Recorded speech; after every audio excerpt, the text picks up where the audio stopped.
Welcome to the second episode of the Law series of In the Middle, hosted by Roy and Cedric. In this episode, they begin a discussion on the materials used to build the tabernacle, continuing to focus on the details in language and the ways that the exterior is meant to represent the interior.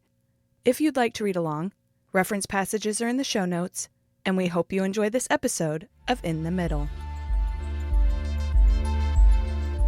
And interestingly enough, when I read the text, the first thing that came to mind, like yourself, because of course it's in the name of the Torah portion, offering. Yeah. And in my Christian lens, I was like, well, we take offering, and of course thinking it's common. Yes, yeah. We do it every week, a couple of times a week if you go to Bible study.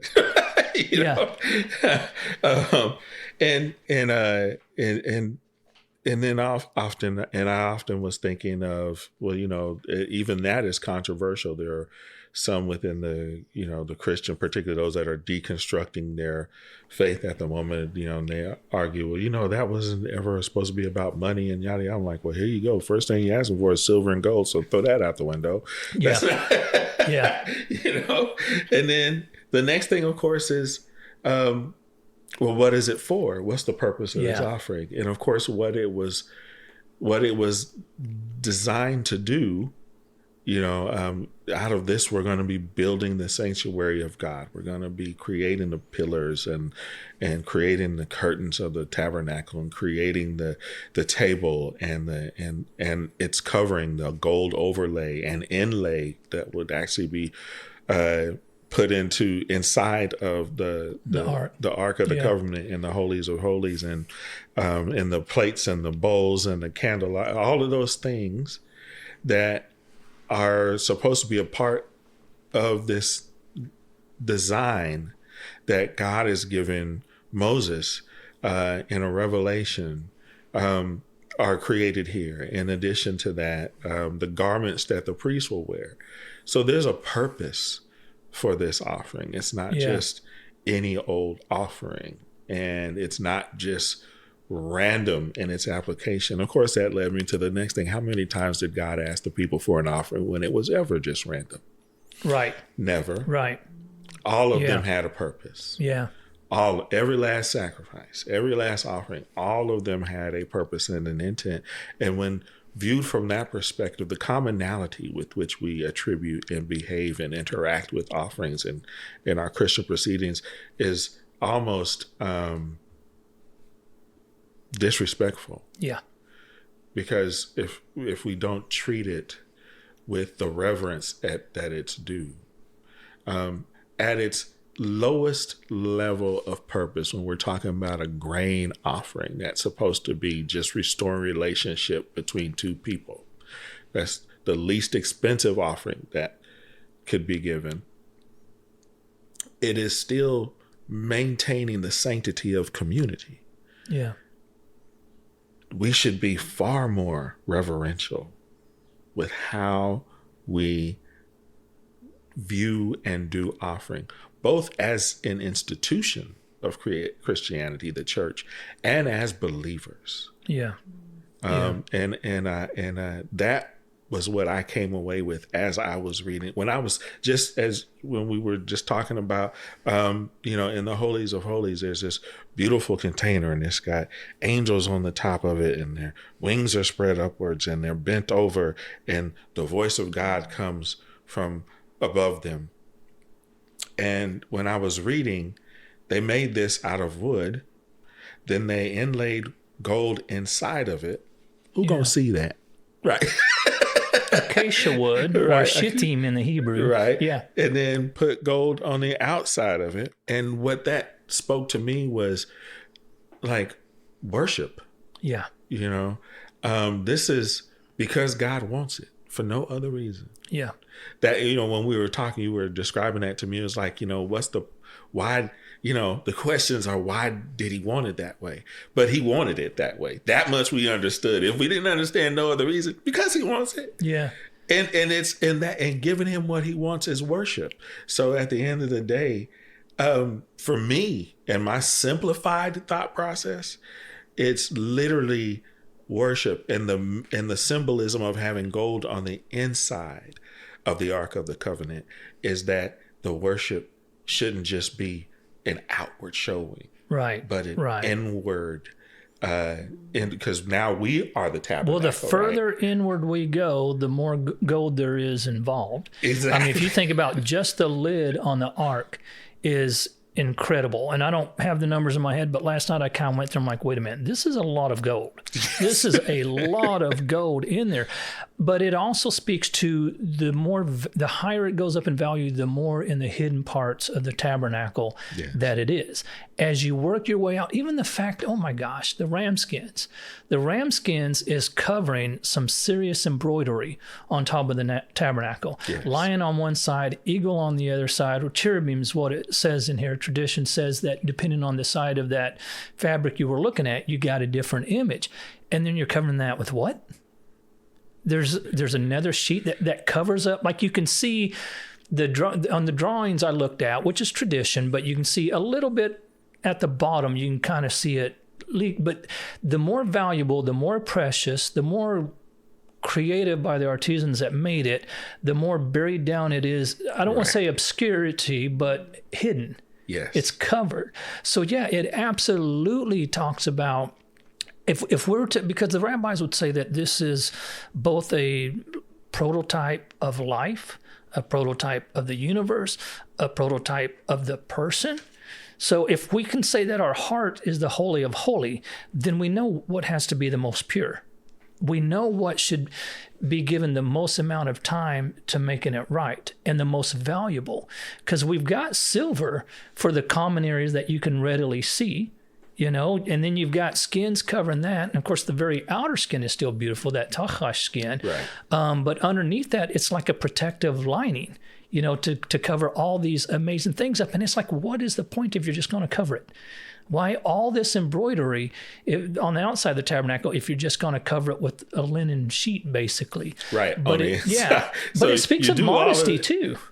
But the linen sheet in and of itself, because I was looking up the symbolism of that, right? Yeah. Because I was like, what? Why this linen? Come to find out, it was woven with meticulous care and represented righteousness and moral purity. Yeah. So another word for modesty.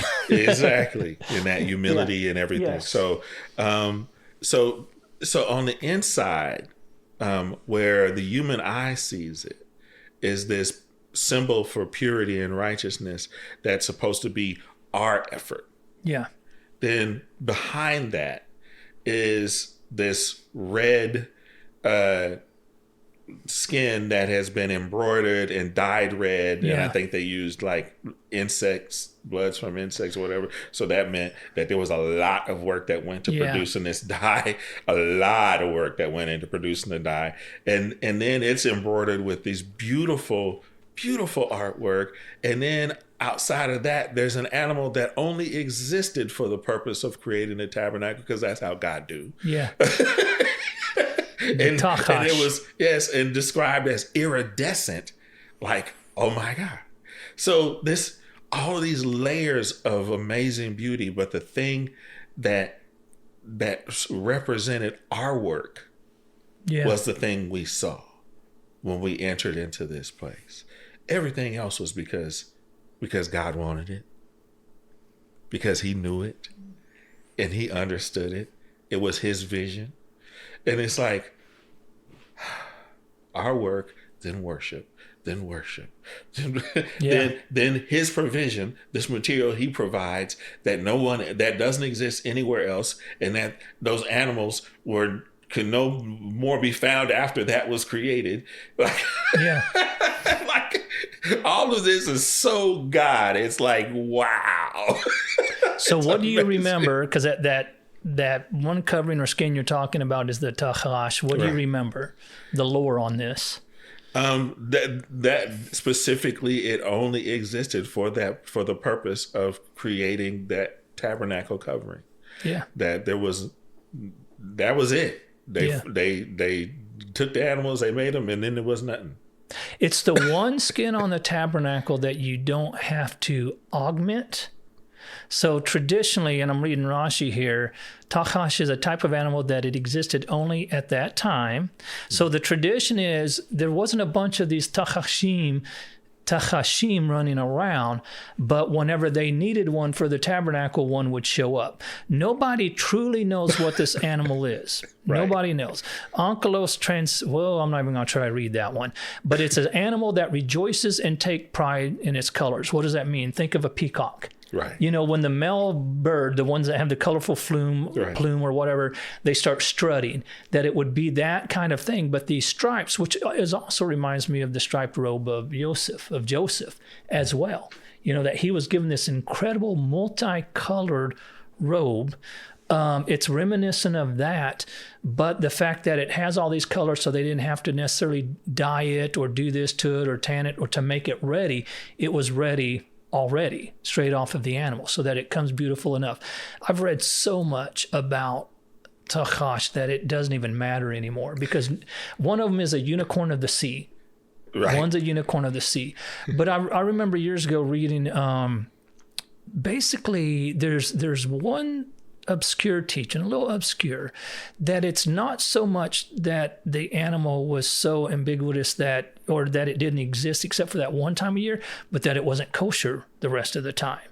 And that's one rabbi, and now it's been so long ago, it was a credible story, as far as from a credible rabbi, I should say. Right. But that under certain conditions it was kosher, and under most conditions that it wasn't. So then in my mind, I'm thinking, okay, maybe it's an ocean creature, and then when it comes on land, it's kosher, but unkosher while in the whatever. But at any rate, it arrived at that one time. But it really translate in many ways to us. The mysterious side of it is let's say the flesh of man. It's a representation of that. I mean, all of the tabernacle kind of is, in so much that we see the modesty of the things that are considered most beautiful are covered with layers and layers, and it kind of goes down, with the exception of this tachash that I believe is on the outer layer. Yeah. But it's very reminiscent of our own flesh. You know, if you think of the beauty of, and we're taught this, the beauty of a woman. And of course, we even have Brit Hadashah scripture. It talks about modesty and kind of, you know, covering that up a bit. It's that type of story, not that what we cover that we're ashamed of or that God is ashamed of. Now, we know Adam and Eve for a little while felt naked and had to cover it, but in their glory, they didn't. Right. In their glory, they were not covered, and this was not an issue. Only after the fall, it was covered. And I don't know if you can see, there's a play on these words. So this is the skin of the tachash. This is tachash right here, techashim, so it's plural, and it's veil wrote. And I'm jumping, this Torah portion for me always ties to here. Okay, Genesis 2:25. Let me pull that up real quick. So there's a reason why I wanted to point out the first three letters, not the first three letters. Every Hebrew word is made up. This isn't 100%, but it's like 99.9% of three letters. When you're seeing the same three letters together reoccur, they're related. And what's interesting with this one is also after a while, okay, that same three, another letter gets added, and now it's kind of this train of thought. And so for me, the skin of tachash is very much the same as the skin of Adam and Eve. But we have, another thing, so we talked about Terumah, and I don't know if you can see this, it's here. So the three letters that make up the word are the resh, the vav, and the mem. Okay, so now if I go to Genesis 2:25, now they were both, okay, this is the English, now they're talking about Adam and Eve. Now they were both naked, the man and his wife, but they were not ashamed. And so once again, real quick, I'm going to show you so this is it in the Hebrew. Can you see that okay? Yeah. All right. So now let's go to this word naked. Let me find it over here.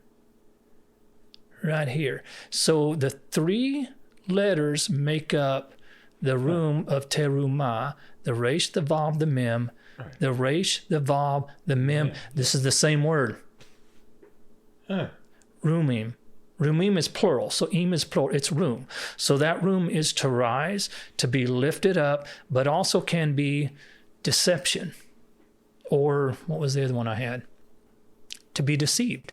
Now we look at this tachash, it's the word for skin, and the difference is the ein. So there's an ein added, and the word for, okay, so this word is ve'orot, which is here, the ein, vav, resh. So what we're missing now is the mem. So it's moving over. Now, if you remember from Hebrews, the Hebrew class we did, the ein contains a bit of divinity to it. It speaks of the supernatural, so does the aleph. So the Hebrew word for skin is or, the Hebrew word for light is or, but the skin has the ein, light has the aleph. And so all of this in me gets tied together. You've got this nakedness, a skin, what would you call it? The uncovered skin, I guess is what you would refer to it as, being the same word as this offering, tied into the skins of the tachash, the skins of the ram, and the light. And so that tachash skin represents, to me, a form of glory. Because we went through all of these levels, and we started with our innermost being. Right. And then our innermost being is covered with something quite exceptional, quite beautiful. Right. And then we cover it in modesty. And then there's another skin on top of that. And it really speaks to kavod, or kavod is Hebrew for, it's kind of a generic word. I don't really like it, but glory. So if you talk about the glory of the Lord, no one knows what glory means. What does kavod mean? It's because we can't express what it is. We have a word like glory. Right. And it's really different than the essence of. That's the Hebrew word for bones. But it's like this tachash is covering. Now this is odd to say because first of all, it's not proper to say or appropriate because God's in the tabernacle. You can't in good conscience say the tachash is the glory of the tabernacle when God is sitting in the Holy of Holies. But he's covered. He's covered. Right.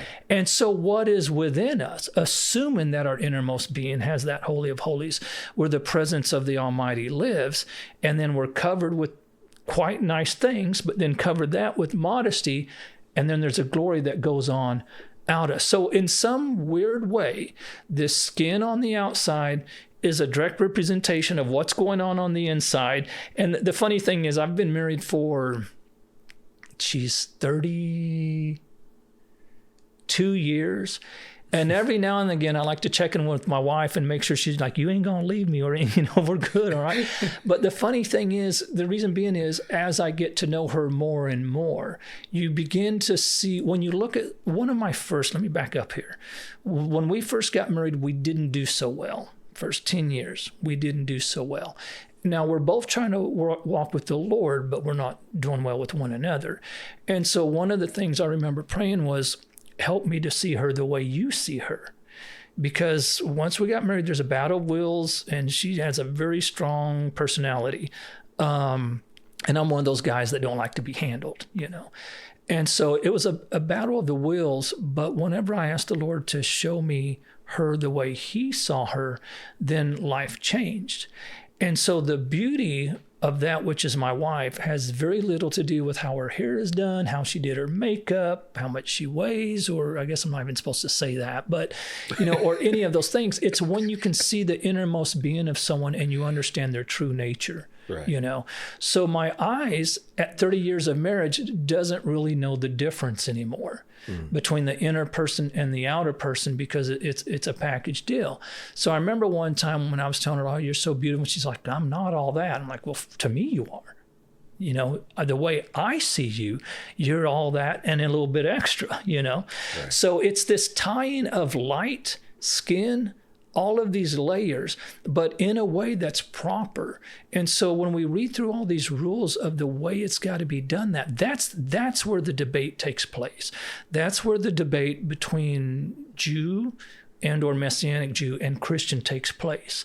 Are all these things necessary to purify, to sanctify in this moment in time? And I kick that off to you because that's on your side of I don't have an issue with it. on my, I mean, as far as I'd say me and my people versus you and your people, not being African-American, but Christian people. Right. Yeah.